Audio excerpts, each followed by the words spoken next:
The sound of Rory's CVO Harley Davidson was perfect for getting me focused on today's road. Glencoe Campsite had great facilities, but once again I was glad to get my motor running and head out on the highway. Having completed my NC 500 route yesterday, today I was beginning to feel like I just needed to get home, but thankfully we could chat over the Senna intercom system. We had a laugh catching up and pointing out various moments of stunning landscape as we rode the A82 east towards Glasgow.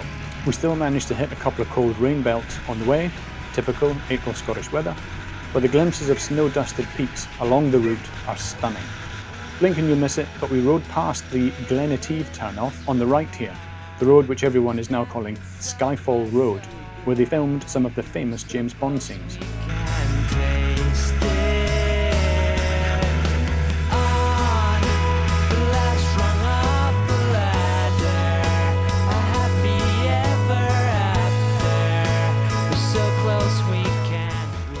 Following Rory's lead on matters of local food, we stopped for a late breakfast or early lunch snack at a place here called the Green Welly.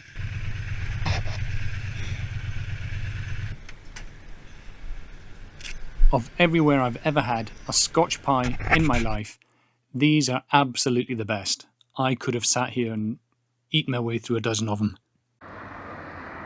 But one of these and a quick drink was enough. We figured we'd probably get another light bite once we got to Rory's local haunt, his nearest Harley Davidson garage just on the outskirts of Glasgow.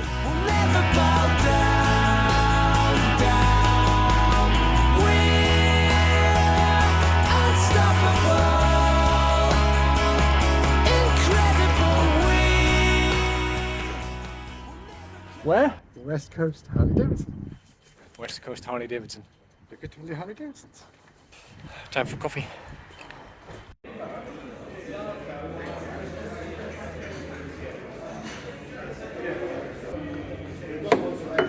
Oh, Chocolate.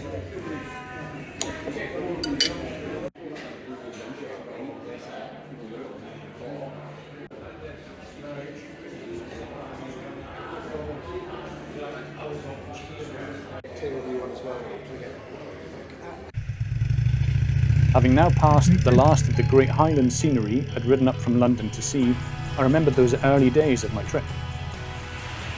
Riding through a blizzard, in my first day's ride in Scotland, leaving Inverness on a beautifully calm morning, meeting Phil and seeing his wonderful work with the seal sanctuary.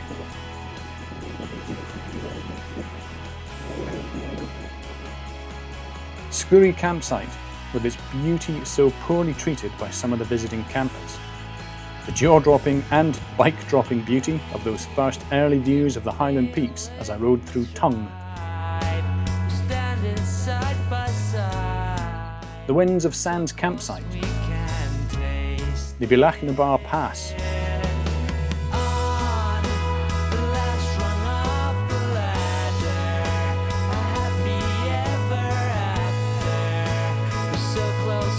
Rory arriving to join me for a couple of days of my trip.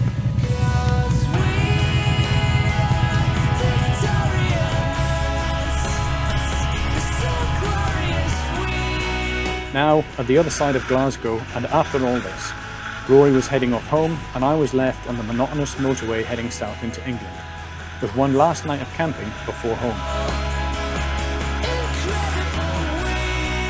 I didn't even bother filming the motorway miles, which is a shame because I had one more equipment fail to learn from.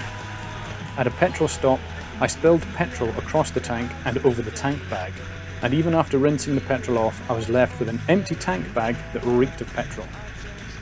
Rolling onto the motorway afterwards, I was hit by about 30 minutes of incredibly strong, gusting crosswinds, so strong that they would push the tank bag off the tank, leaving it still attached to the steering column, but also resting on my left thigh. The smell of petrol from it in the tent at Orcaber Campsite in the Yorkshire Dales that night was so bad that I just threw it in the bin.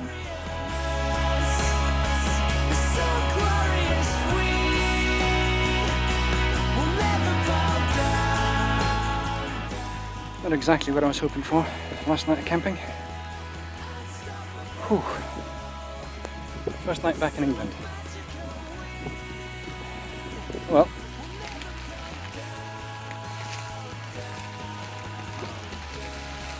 but this is like a repeat of night one.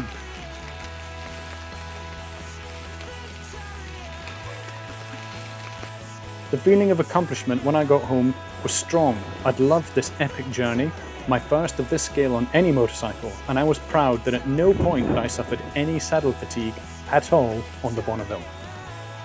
I was also very aware that I'd learned a ton from this trip, about myself, about motorcycling, about filming and documenting these trips. I'm already chomping at the bit to get out for another one. A couple of weeks ago I took part in the Distinguished Gentleman's charity ride. I'll throw up a short video from the day here next week. Next up after that will be a lessons learned video, the kit I used, what I thought of it, my biggest mistakes. I'll be the first to admit that a GoPro 3 from 2013 has made a lot of my footage difficult to watch at times, and I've immediately bought, well, come and judge for yourself. I'm confident that after this Distinguished Gentleman's Ride video, you'll see a marked improvement in quality. So thank you to everyone that's watched these videos, especially to those of you who've liked and subscribed.